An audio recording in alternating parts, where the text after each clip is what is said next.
to further develop a workable theremin vocabulary, that is a way of thinking and talking about ways of producing pitches. We've already talked about the attack on a note. Now we're going to talk about the sustain, that is, how you hold the note, the middle of the note, after the beginning and before the end. And rather than thinking of this as a lesson, I'd like you to treat this as things to think about. Just think about things and experiment. Experimentation is really the crux of what we're getting at, because the middle of a note has the potential to lend character to any pitch, and the ways you can do them are infinite. I'm going to show you a few just to get you thinking, and then it's up to you to experiment. So we're going to ignore moving into the note and just have one. Just put your hand anywhere along the continuum near the pitch rod, come up with a note. And there's our sustain.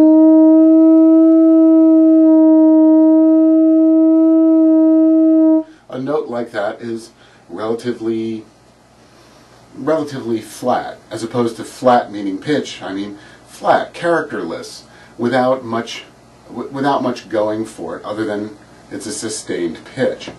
Of course, the simplest way to lend character to a note, particularly in these sections for the essentials, you've already seen a couple of the mechanics of vibrato, is vibrato. But many times a great way to think about vibrato is to allow the note to gradually slip into vibrato. If you listen to many cello players and singers, this is a technique they use a lot. Here's what it sounds like, and you can use any speed or width vibrato, narrow, wide, whatever, but listen to what happens when a note slides into vibrato as opposed to always having it. The note is here.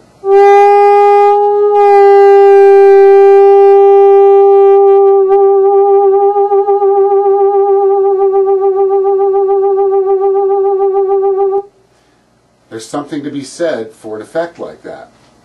We're going to experiment with just a few more effects. Here's that vibrato one again on the lower pitch. No vibrato.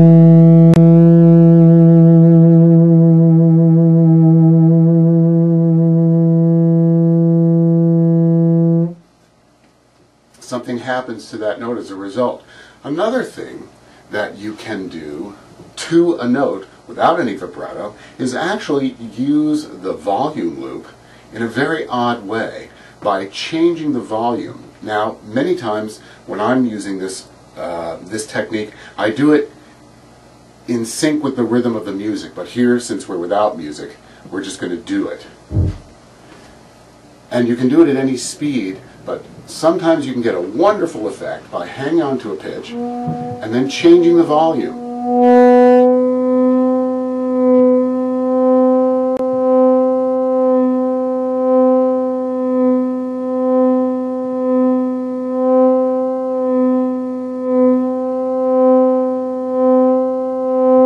Or slower.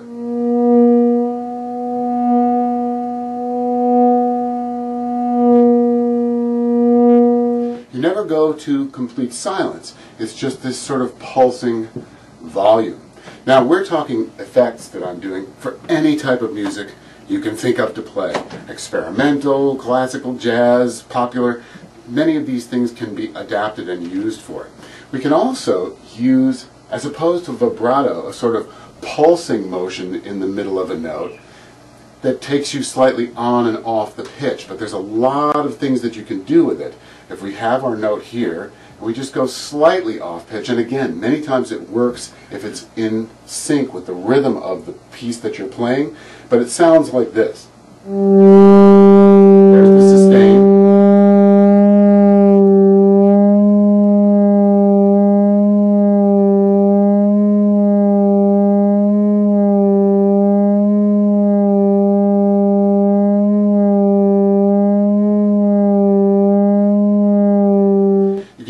Intervals, second, third, half steps.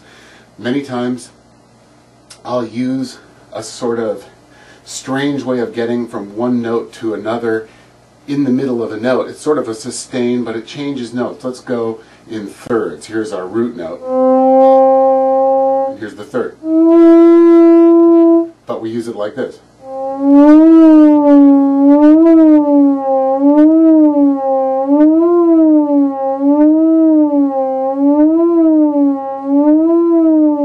Any interval will work, such as a fourth.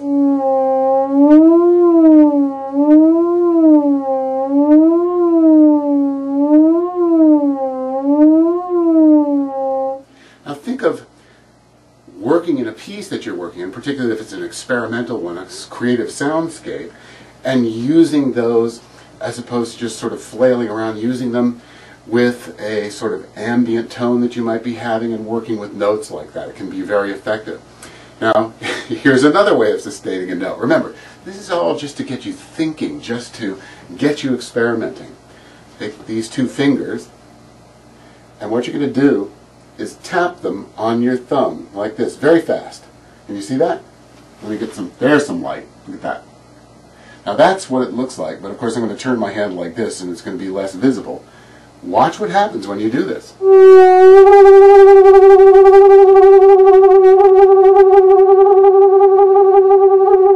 I'm holding the same note, but it's giving it a strange warbling effect. These are some of the ways you should begin to experiment with the sustain of any note you play. Just experiment like crazy. There's never a right or wrong. One of the things you're going to hear me say a lot regarding theremin playing, and it applies to this because this is talking about using a simple note and doing something with it. Once you're working on a song and you get the notes right and you can play the song, that's when the work really begins. And we'll talk about that maybe next lesson when we look at the decay of notes.